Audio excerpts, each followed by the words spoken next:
আকাশবাণী খবর পড়ছি প্রবাল বন্দ্যোপাধ্যায়। এখনকার বিশেষ বিশেষ খবর। বাংলাদেশে নোবেলজয়ী অর্থনীতিবিদ মোহাম্মদ ইউনুস অন্তর্বর্তী সরকারের প্রধান নির্বাচিত হয়েছেন। বাংলাদেশে সেরা শীর্ষস্তরে বড় ধরনের রদবদল হয়েছে। বিদেশমন্ত্রী ড এস জয়শঙ্কর বাংলাদেশের পরিস্থিতি নিয়ে সংসদের উভয় সভায় বিবৃতি দিয়েছেন। তিনি বলেছেন, নতুন দিল্লি সেদেশের সংখ্যালঘুদের দিকে নজর রাখছে। রাষ্ট্রপতি দ্রৌপদী মুর্মু ফিজির পর আজ 3 দিনের সফরে নিউজিল্যান্ড যাচ্ছেন। নতুন দিল্লিতে আজ 10ম হস্তচালিত তাঁত দিবস উদযাপিত হচ্ছে। ভারতের ভেনেস ফোগট অলিম্পিকে মহিলাদের 50 কেজি ফ্রি স্টাইল কুস্তির ফাইনালে উঠেছেন। ভারত ও শ্রীলঙ্কা একদিনের ক্রিকেট সিরিজের তৃতীয় তথা শেষ ম্যাচে আজ পরস্পরের মুখোমুখি হবে। আসছে বিস্তারিত সংবাদে। বাংলাদেশে নোবেলজয়ী অর্থনীতিবিদ মোহাম্মদ ইউনুস অন্তর্বর্তী সরকারের প্রধান নির্বাচিত হয়েছেন। সেদেশের রাষ্ট্রপতি মোহাম্মদ সাহাবউদ্দিন গতকাল সংসদ ভেঙে দেওয়ার পর মোহাম্মদ ইউনুসকে অন্তর্বর্তী সরকারের প্রধান হিসেবে নিযুক্ত করেন। তার আগে রাষ্ট্রপতি ঢাকায় বঙ্গভবনে সামরিক বাহিনীর প্রধান এবং বৈষম্য বিরোধী ছাত্র আন্দোলনের 13 সদস্যের এক প্রতিনিধি দলের সঙ্গে বৈঠকে মিলিত হন। সেখানে ইউনুসের নাম স্থির হয়। রাষ্ট্রপতির প্রেস সচিব মোহাম্মদ জয়নাল আবেদিন গতকাল গভীর রাতে সাংবাদিকদের জানান, বিভিন্ন রাজনৈতিক দলের সঙ্গে আলাপ আলোচনার পর অন্তর্বর্তী সরকারের বাকি সদস্যদের নাম চূড়ান্ত করা হবে। এর আগে বিক্ষোভ আন্দোলনের নেতৃত্বে থাকা বৈষম্য বিরোধী ছাত্র আন্দোলনের পক্ষে জানানো হয়, 84 বছর বয়সী ইউনুস অন্তর্বর্তী সরকারের নেতৃত্ব দিতে রাজি হয়েছেন। উল্লেখ্য, ইউনুস 2006 সালে গ্রামীণ ব্যাংকের মাধ্যমে তাঁর দারিদ্র্য বিরোধী কর্মকাণ্ডের জন্য নোবেল শান্তি পুরস্কার পান। এদিকে বাংলাদেশ ন্যাশনালিস্ট পার্টি বিএনপির প্রধান প্রাক্তন প্রধানমন্ত্রী বেগম খালেদা জিয়াকে মুক্তি দেওয়া হয়েছে। 79 বছরের বেগম খালেদা কিডনি, ফুসফুস, হৃদরোগ সহ বিভিন্ন সমস্যা নিয়ে এতদিন গৃহবন্দী ছিলেন। অন্যদিকে সোমবার শেখ হাসিনা বাংলাদেশের প্রধানমন্ত্রী পদে ইস্তফা দিয়ে দেশ ছাড়ার পর সেনাবাহিনী দায়িত্বভার গ্রহণ করার পরেও বিভিন্ন জায়গা থেকে বিক্ষিপ্ত হিংসার খবর মিলেছে।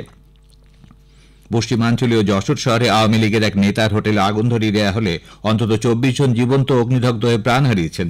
জুলাইয়ের মাঝামাঝি সময় থেকে দেশে যে তুমুল অশান্তি চলছে তাতে এ পর্যন্ত মৃত্যু হয়েছে 440 জনের। বাংলাদেশ সেনার শীর্ষস্তরে বড় ধরনের রদবদল করা হয়েছে। মেজর জেনারেল জিয়াউর এহসানকে তার পদ থেকে সরিয়ে দেওয়া হয়েছে। লেফটেন্যান্ট জেনারেল এম সাইফুল ইসলামকে পাঠানো হয়েছে বিদেশ মন্ত্রকে। রাষ্ট্রপতি মোহাম্মদ সাহাবউদ্দিন ও 3 বাহিনীর প্রধানের মধ্যে বৈঠকে বিএনপির চেয়ারপারসন বেগম খালেদা জিয়া এবং বিভিন্ন রাজনৈতিক দল ও নাগরিক সমাজের প্রতিনিধিদের জেল থেকে মুক্তি দেবার সর্বসম্মত সিদ্ধান্ত নেওয়া হয়। তবে বাংলাদেশের রাজনৈতিক পরিবেশ এখনো আতঙ্ক ও উদ্বেগের ছায়া রয়েছে।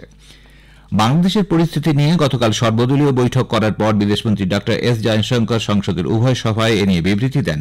রাজ্যসভায় বাংলাদেশের সাম্প্রতিক ঘটনাবলীর উল্লেখ করে তিনি বলেন, সেদেশে সংখ্যালঘু, তাদের ব্যবসা বাণিজ্য এবং মন্দিরে হামলার ঘটনায় ভারত গভীরভাবে উদ্বিগ্ন। তবে ভারত সরকার ঢাকার কর্তৃপক্ষের সঙ্গে নিয়মিত যোগাযোগ রেখে চলেছে। বাংলাদেশে ভারতীয় প্রতিষ্ঠানগুলির এবং সংখ্যালঘুদের প্রয়োজনীয় নিরাপত্তা সুনিশ্চিত করা হবে বলে নতুন দিল্লি আশা করে। বিদেশমন্ত্রী জানান, বর্তমানে প্রায় 19,000 ভারতীয় নাগরিক বাংলাদেশে আছেন। তাদের মধ্যে 9,000 পড়ুয়া। বেশিরভাগ ছাত্রছাত্রী ঢাকায় ভারতীয় হাইকমিশনের পরামর্শ মেনে গত মাসেই দেশে ফিরেছে। ড জয়শঙ্কর বলেন, সোমবার প্রধানমন্ত্রী পদে ইস্তফা দেওয়ার পর শেখ হাসিনা তাৎক্ষণিকভাবে ভারতে আসার অনুমতি চেয়ে অনুরোধ জানান এবং সন্ধ্যায় দিল্লি পৌঁছন। গুরুত্বপূর্ণ কয়েকটি প্রতিবেশী দেশের স্পর্শকাতর বিষয়ে সদস্যদের বোঝাপড়া ও সমর্থন চান বিদেশমন্ত্রী। এদিকে বৈষম্য বিরোধী ছাত্র আন্দোলনের নেতাদের বেঁধে দেওয়ার সময়সীমার মধ্যেই বাংলাদেশের জাতীয় সংসদ ভেঙে দেওয়া হয়েছে। গতকাল থেকে খুলেছে সরকারি ও আধা সরকারি সমস্ত দপ্তর এবং শিক্ষা প্রতিষ্ঠান। লন্ডনের ভারতীয় হাইকমিশন চলতি অস্থিরতার প্রেক্ষিতে নাগরিকদের ব্রিটেনে ভ্রমণের সময় সতর্কতা অবলম্বনের আহ্বান জানিয়ে একটি অ্যাডভাইজারি জারি করেছে। নির্দেশিকায় ভারত থেকে আসা পর্যটকদের স্থানীয় নিরাপত্তা সংস্থার জারি করা ঘোষণা ও পরামর্শ অনুসরণ করতে এবং যেসব এলাকায় বিক্ষোভ চলছে সেসব এলাকা এড়িয়ে চলার আহ্বান জানানো হয়েছে। বে of Bengal initiative for multi sectoral technical and economic cooperation BIMSTEC বাণিজ্য সম্মেলনের প্রথম পর্ব গতকাল নতুন দিল্লিতে অনুষ্ঠিত হয়। বিমস্টেকের মহাসচিব জানান, সব সদস্য রাষ্ট্র একযোগে কাজ করছে। ভবিষ্যতে এ ব্যাপারে আরও বৈঠক অনুষ্ঠিত হবে।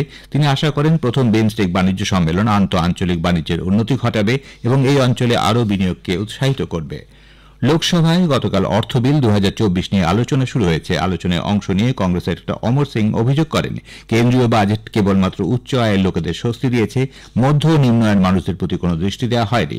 দেশে কৃষির ক্রমশ অবনতি হচ্ছে। কৃষকদের আয় দ্বিগুণ করার বিষয়ে তিনি সরকারের সমালোচনা করেন। আলোচনায় অংশ নিয়ে বিজেপির নিশিকান্ত দুবে বলেন, কেন্দ্রীয় বাজেটে অ্যাঞ্জেল ট্যাক্স বিলোপের প্রস্তাব দেওয়া হয়েছে, যা দেশের যুবকদের স্টার্ট আপ এবং চাকরির সম্ভাবনাকে জোরদার করবে। তৃণমূল সাংসদ মহুয়া মৈত্র বলেন, কেন্দ্রীয় বাজেটে মধ্যবিত্ত ও গরিবদের জন্য কোনো সংস্থান নেই। রাষ্ট্রপতি দ্রৌপদী মুর্মু ফিজি সফর শেষ করে আজ 3 দিনের সরকারি সফরে নিউজিল্যান্ড পৌঁছবেন। নিউজিল্যান্ডের গভর্নর জেনারেল ডিন সেন্ডি কিরোর আমন্ত্রণে তিনি সেই দেশ সফর করছেন। তার এই সফরে রাষ্ট্রপতি মুর্মু গভর্নর জেনারেল কিরোর সঙ্গে দ্বিপাক্ষিক বৈঠকে মিলিত হবেন। এর পাশাপাশি প্রধানমন্ত্রী ক্রিস্টোফার লুকসনের সঙ্গে তিনি সাক্ষাৎ করবেন। রাষ্ট্রপতি মুর্মু সেখানে এক শিক্ষা সম্মেলনে ভাষণ দেবেন। ভারতীয় সম্প্রদায় ও ভারত বান্ধবদের সঙ্গে আলাপচারিতায় যোগ দেওয়ার কথা আছে রাষ্ট্রপতির। আকাশবাণী কলকাতার আঞ্চলিক সংবাদ বিভাগ অস্থায়ী ভিত্তিতে বাংলায় এডিটর, সংবাদ পাঠক তথা অনুবাদক, রিপোর্টার এবং প্রযোজনায় সহায়তাকারী ব্রডকাস্ট অ্যাসিস্ট্যান্ট নিয়োগ করবে। প্রার্থীদের ঠিকানা হতে হবে কলকাতা এবং তার কাছাকাছি এলাকায়। আবেদন জমা দেওয়ার শেষ তারিখ 19 আগস্ট। কিভাবে আবেদন করতে হবে এবং প্রার্থীদের যোগ্যতা মান সংক্রান্ত বিস্তারিত তথ্যের পূর্ণাঙ্গ বিজ্ঞাপন পাওয়া যাবে আকাশবাণী সংবাদ কলকাতা ফেসবুক ও ইনস্টাগ্রাম এবং আকাশবাণী কলকাতা এক্স হ্যান্ডেল ও ওয়েবসাইটে। আকাশবাণী ভবনের মূল রিসেপশন নোটিশ বোর্ডেও এই সংক্রান্ত বিজ্ঞাপন টাঙানো থাকবে। খবর শুনছেন আকাশবাণী থেকে। নতুন দিল্লিতে আজ 10ম জাতীয় হস্তচালিত তাঁত দিবস উদযাপিত হবে। তাঁত শিল্পে অসামান্য অবদানের জন্য তাঁতিদের সন্ত কবির পুরস্কার ও জাতীয় তাঁত পুরস্কার প্রদান করবেন উপরাষ্ট্রপতি জগদীপ ধনখড়। কেন্দ্রীয় বস্ত্রমন্ত্রী গিরিরাজ সিং, শিল্প প্রতিনিধি, রপ্তানিকারক, ডিজাইনার এবং দেশের 1000-এরও বেশি তাঁতি এই অনুষ্ঠানে যোগ দেবেন। উদযাপনের অংশ হিসেবে দেশজুড়ে নানা অনুষ্ঠানের আয়োজন করা হবে। আজ 22শে শ্রাবণ। কবিগুরু রবীন্দ্রনাথ ঠাকুরের প্রয়াণ বার্ষিকীতে গানে, কবিতায়, নৃত্যের মধ্যে দিয়ে নানা অনুষ্ঠানে তাকে স্মরণ করা হচ্ছে। রাজ্য সরকার যথাযথ মর্যাদায় দিনটি পালন করবে। শান্তিনিকেতনেও নানা অনুষ্ঠানের আয়োজন করা হয়েছে। বিভিন্ন শিক্ষা প্রতিষ্ঠান, সরকারি ও অসরকারি সংগঠনের পক্ষ থেকে কবিগুরুকে শ্রদ্ধা জানানো হবে। সরকার সিএস শেট্টিকে স্টেট ব্যাংক অফ ইন্ডিয়ার চেয়ারম্যান নিযুক্ত করেছে। তার কার্যকালের মেয়াদ হবে 3 বছর। শ্রী শেট্টি বর্তমানে এসবিআই এর সবথেকে প্রবীণ এমডি। তিনি দীনেশ কুমার খারার স্থলাভিষিক্ত হবেন। দীনেশ কুমারের মেয়াদ শেষ হচ্ছে 28শে আগস্ট। হেলিকপ্টার যোগে কেদারধাম যাত্রা আজ থেকে ফের শুরু হচ্ছে। উত্তরাখণ্ডের মুখ্যমন্ত্রী পুষ্কর সিং ধামি গতকাল আকাশপথে বিপর্যয় কবলিত রুদ্রপ্রয়াগ জেলা পরিদর্শন করেন। সাংবাদিকদের তিনি জানান, ভারী বৃষ্টির কারণে 29টি স্থানে সড়ক ও পায়ে হাঁটার পথ ক্ষতিগ্রস্ত হয়েছিল। রেকর্ড সময়ে 12,000-এরও বেশি পুণ্যার্থী ও স্থানীয় বাসিন্দাদের উদ্ধার করা হয়েছে। যেসব পুণ্যার্থী হেলিকপ্টারে কেদারনাথ দর্শন করবেন তাদের ভাড়ার ওপর 25% ছাড় দেওয়া হবে। রাজ্য সরকার ছাড়ের ওই অর্থ বহন করবে। কেরালার ভূমিধস বিধ্বস্ত ওয়েনাড জেলার চালিয়া নদীর উভয় তীরে তল্লাশি অভিযান আরও জোরদার করতে মন্ত্রিসভার সাব কমিটির নির্দেশ দিয়েছে। উদ্ধার কাজে তদারকির জন্য ওই অঞ্চলেই রয়েছেন কমিটির সদস্যরা। নদীতে ভেসে যাওয়া দেহ যাতে সমুদ্রে গিয়ে না পড়ে তা সুনিশ্চিত করতে নৌবাহিনী এবং উপকূলরক্ষী বাহিনীর সাহায্য নেবারও নির্দেশ দিয়েছেন তারা। এদিকে নেপালের পৃথক ভূমিধসে মৃতের সংখ্যা বেড়ে 11 হয়েছে। বালিগড়ের পাহাড় ধসে 9 নম্বর পৌরসভার গ্রামীণ এলাকায় একটি বাড়ি চাপা পড়ে 2 জন এবং বালিগড়ের 10 নম্বর গ্রামীণ পৌরসভায় ভূমিধসে আরও 5 জন নিহত হয়েছেন। ভারতের ভিনেস ফোগাট অলিম্পিকে মহিলাদের 50 কেজি ফ্রি স্টাইল কুস্তির ফাইনালে উঠে পদক জয় সুনিশ্চিত করেছেন। তিনি গতকাল সেমিফাইনালে কিউবার গুজবান লোপেজকে 5-0 হারিয়ে ফাইনালে ওঠেন। তার আগে ভিনেস ইউক্রেনের ওকসানা লিভাচকে 7-5 হারিয়ে সেমিফাইনালে যান। অন্যদিকে কোয়ার্টার ফাইনালে ওঠার দৌড়ে ভিনেস হারান জাপানের নিউ সুসাকাইকে 3-2। উল্লেখ্য, ভিনেস ফোগাট হলেন প্রথম ভারতীয় মহিলা কুস্তিগির যিনি অলিম্পিকের ফাইনালে উঠলেন। প্যারিস অলিম্পিক গেমসে ভারতীয় পুরুষ হকি দল সেমিফাইনালে গতরাতে বিশ্ব চ্যাম্পিয়ন জার্মানির কাছে 2-3 গোলে পরাজিত হয়েছে। আগামীকাল তারা ব্রোঞ্জ পদকের জন্য স্পেনের বিরুদ্ধে মাঠে নামবে। গতকালের ম্যাচে ভারত শুরু থেকেই জার্মানির উপর ক্রমাগত চাপ তৈরির চেষ্টা করে গেছে। খেলার 7 মিনিটে ভারতকে এগিয়ে দেন হার্দিক সিং। দ্বিতীয়ার্ধে 18 মিনিটে পেনাল্টি কর্নার থেকে সমতা ফেরেন জার্মানির গঞ্জালো পিলেট। 27 মিনিটে জার্মানির হয়ে দ্বিতীয় গোল করেন ক্রিস্টোফার রুয়ের। ম্যাচের তৃতীয়ার্ধে 36 মিনিটে সমতা ফেরান ভারতের সুরজিৎ সিং। ফের চতুর্থ কোয়ার্টারে 54 মিনিটে জার্মানির পক্ষে জয়সূচক গোল করেন মার্কো। এদিকে অলিম্পিকে আজ ভারতীয় মহিলা টেবিল টেনিস দলের মনিকা বাত্রা, শ্রীজা অকুলা ও অর্চনা কামাত সেমিফাইনালে ওঠার লক্ষ্যে জার্মানির মোকাবিলা করবেন। খেলা শুরু ভারতীয় সময় দুপুর 1টায়। অন্যদিকে অ্যাথলেটিক্সের ম্যারাথনে সুরজ পানওয়ার ও প্রিয়াঙ্কা চৌধুরী মাঠে নামবেন। খেলা শুরু বেলা 11টায়। হার্ডলার জ্যোতি ইয়ারাজি, হাই জাম্পার সার্ভেশ অনিল কুশারে ও ট্রিপল জাম্পার আবদুল্লাহ নারায়ণ গোলিন তেভিদা ও প্রবীণ চিত্রাভেল প্রথম রাউন্ডে খেলতে নামবেন। পুরুষদের 3000 মিটার ট্রিপল জেদের ফাইনালে ভারতের অবিনাশ সাবলে পদক জয়ের লক্ষ্যে অভিযান শুরু করবেন।